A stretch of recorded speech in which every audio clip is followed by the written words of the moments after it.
dit que tel fonds était haram. J'ai dit que la caisse noire... Je voudrais, après que vous ayez le temps d'écouter par vous-même, j'ai toujours dit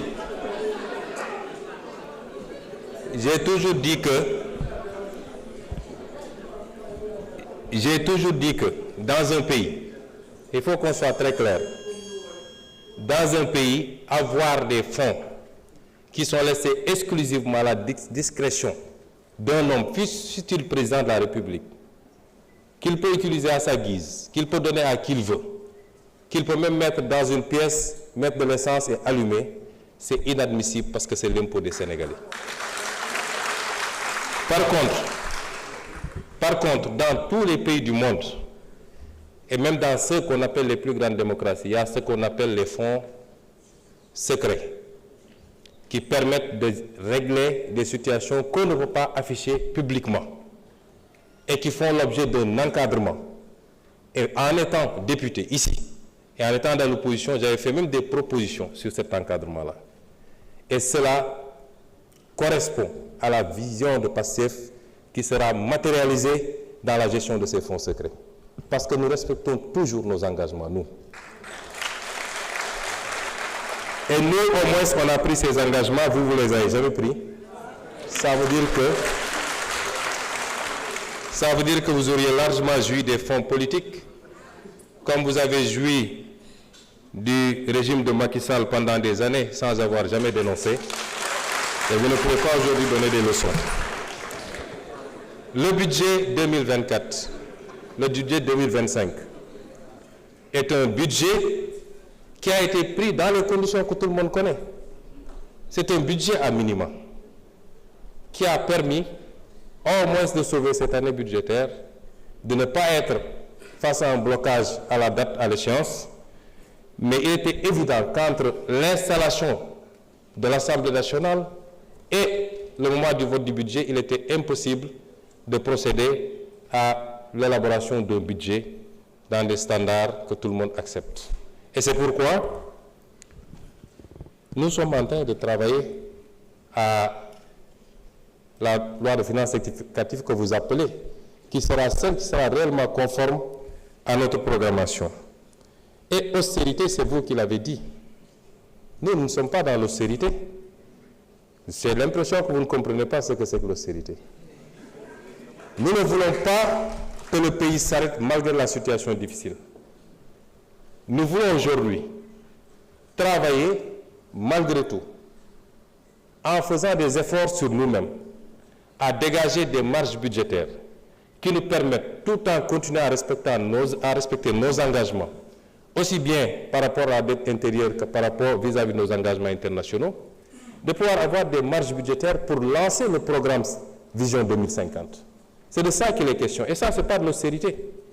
Parce que nous sommes très conscients que la plupart des pays, quand ils sont confrontés dans cette situation, le premier réflexe, c'est de tomber dans le piège d'austérité. Nous ne sommes pas dans ça. Nous sommes dans le réaménagement qui nous permettrait, tout en tenant compte de la situation catastrophique dont nous avons hérité, de faire les bons choix en rationalisant la dépense publique et en dégageant des marges qui nous permettent, dès la semaine prochaine même, dès les jours à venir, de commencer à lancer le programme, que l'économie ne s'arrête pas, que l'investissement ne s'arrête pas et que nous puissions continuer à produire de la croissance, indépendamment de la croissance qui peut provenir des secteurs qu'on connaît habituellement, notamment le pétrole et l'agriculture. C'est ça qu'on est en train de faire. Ça, ce n'est pas de l'austérité, M. Thierno Alassane Sall. Et donc, il faut réviser et revoir un peu ces notions.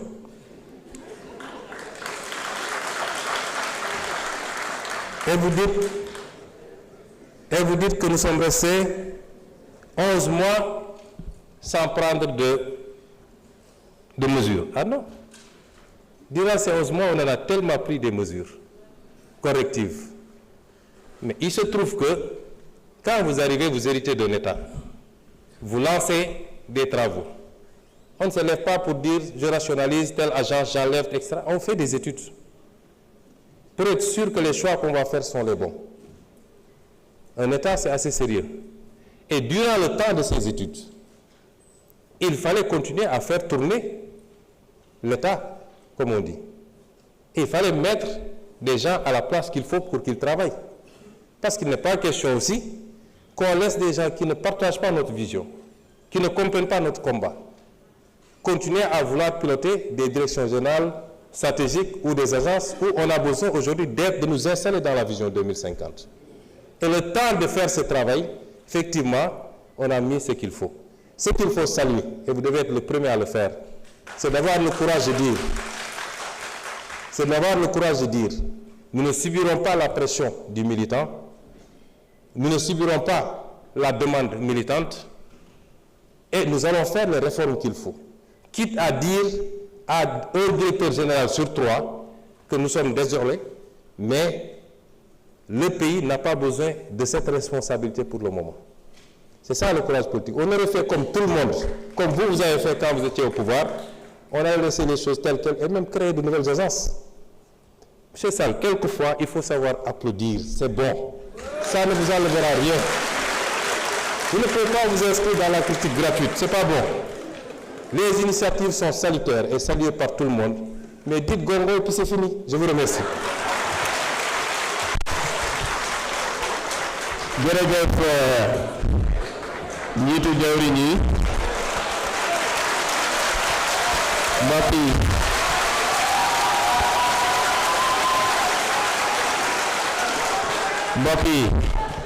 mbokk yi rawatina